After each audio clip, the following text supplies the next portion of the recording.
Week 5. Yeah, yeah, yeah. Ah!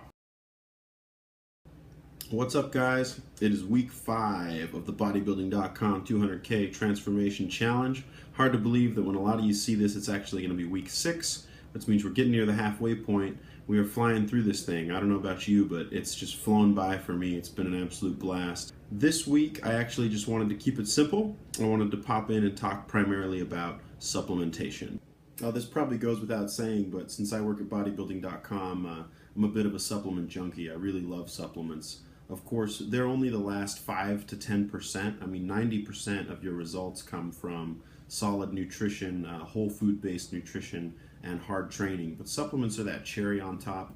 They can really help you get, peak performance in the gym and get maximum results out of your program.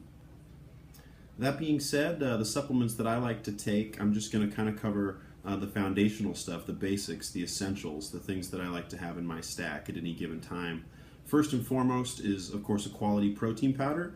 Protein is essential for tissue growth and repair. You really can't build muscle without substantial protein. Protein supplements that I like are just clean whey proteins. Whey is an anabolic protein. It's fast digesting. It's really great for any time of day, but particularly post-workout.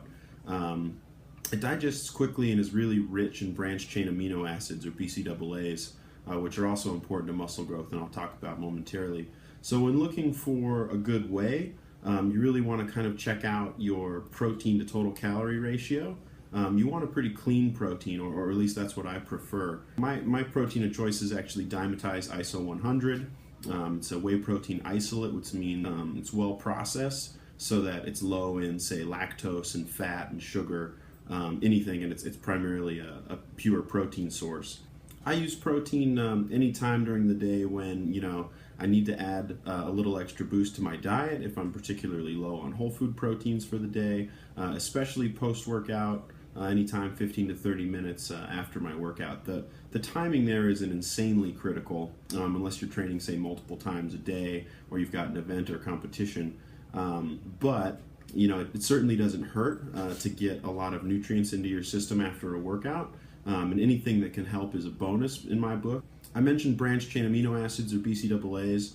I also take free-form BCAAs. The branched-chain amino acids are essential amino acids, which means your body can't make them. You need to ingest them from a dietary or like a supplement source.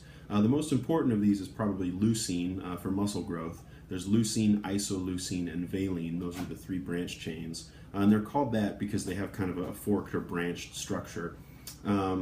Leucine is probably the kind of biggest anabolic signal, the best signal for muscle growth as far as amino acids are concerned. It can turn on muscle protein synthesis. So you want to look for a branched chain amino acid product that has kind of a 2-1-1 ratio of leucine to isoleucine and valine. You want about 5 grams per serving total BCAAs. And I drink BCAAs between my meals. So in that case, we're talking about protein distribution. And the whole point of protein distribution is to try and maximize protein synthesis throughout the day. So I eat, every 3 to 4 hours, not like clockwork or on any kind of extremely set schedule, but I eat every 3 to 4 hours a protein-rich meal. And then in between those, every hour and a half to 2 hours, I'll have a serving of branched-chain amino acids. And the thought there is that branched chains can kind of serve as a bridge between your meals, help keep protein synthesis elevated in a kind of a low-caloric way, which is really important if you're dieting, obviously. You want to get those amino acids, for as little calories as possible. So BCAAs support muscle growth, recovery, and repair, much like protein. Amino acids are actually kind of the building blocks or constituents of protein. So free-form amino acids are actually just kind of isolated building block.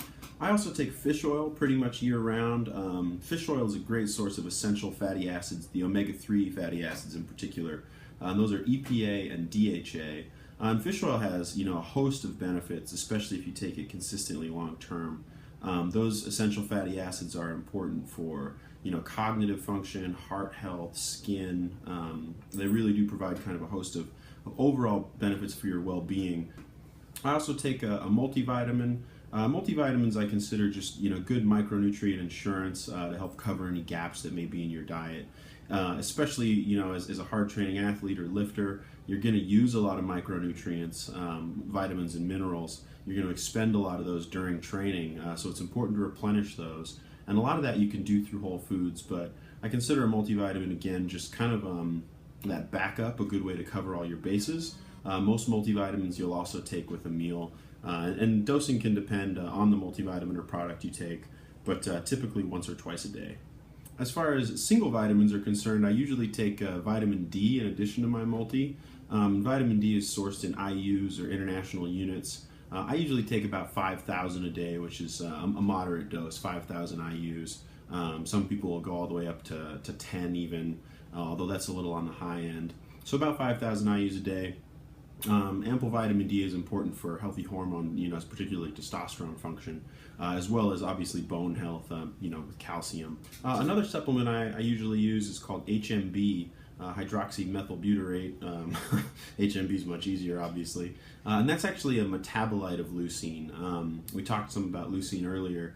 HMB is one of the byproducts as leucine is broken down into your body, is metabolized. There's some evidence that it may actually help prevent against muscle breakdown or catabolism, which the BCAAs are good at. And the reason that's important is because you obviously want to spike protein synthesis when you can to directly build muscle, but you also want to reduce muscle breakdown.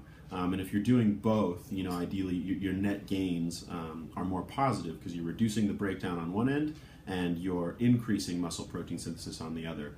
Most HMBs are 3 grams a day divided into 3 doses, so I'll just take morning, afternoon, and night. There are a couple different forms now. HMB-CA, or calcium-bound HMB, is the most common form that you'll see. There's also a free acid form now, HMB-FA, that may be a little more bioavailable or easily absorbed by the body, so that's worth checking out.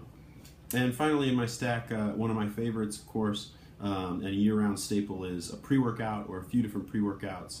I like pre-workouts for a variety of reasons. You can find them stim or non-stim, which means with caffeine and other stimulants or without, and both can be great. I think one of the coolest things about pre-workouts that's often overlooked or isn't discussed as much is actually their importance to your pre-workout ritual. I really find that if about 30 minutes before my training session I start taking my pre-workout, I can kind of mentally prepare a little better for the workout.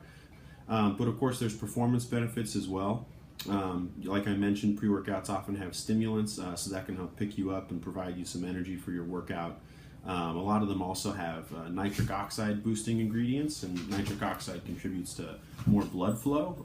Obviously that's important for getting a good pump in the gym, and that pump, that kind of blood flow to the muscle, can actually be an important signal for growth, so you want to get a good pump as you train. And there are a variety of different ingredients that are used to do that. Citrulline is probably one of the best, most common. You'll find that anywhere from like 3 to 6 grams in a lot of products, or citrulline malate. Beta-alanine is often in pre-workouts, and that's another great performance booster. It's really an endurance product. So beta-alanine can help you increase muscular endurance so that when fatigue would set in, you might be able to actually delay that. A lot of pre-workouts also contain creatine. Creatine monohydrate, or any form. It's available in a lot of forms now. HCl or hydrochloride is another really popular one these days because of the lower dose that's required. But creatine is a fantastic ingredient, probably one of the most well-studied muscle builders out there, and should be, I think, if you're looking to build muscle and gain size or strength especially, should be in your stack, right alongside protein in terms of importance. Creatine can help you kind of get a couple extra reps, or have a little extra energy to produce when you're in the gym. So let's say maybe you could get 10 without, you might be able to get a couple more, and that's because it plays a part in ATP production, and ATP is kind of your cellular energy, your energy currency in the body. So it can help replenish ATP, which means more energy for you, which is a plus. It's also a cell volumizer, so you'll notice kind of some size benefits as it draws water into the muscle cell. So those are the main supplements I take, and the reasons why I take them kind of at just a basic level. I'll drop some links below the video for the category pages on bodybuilding.com in case you want to learn more, or check out these supplements and ingredients in more depth. I hope this little brief guide has been helpful. I hope you guys have excellent workouts through week 5, going into week 6, and I'll be back with more updates soon. Keep crushing it.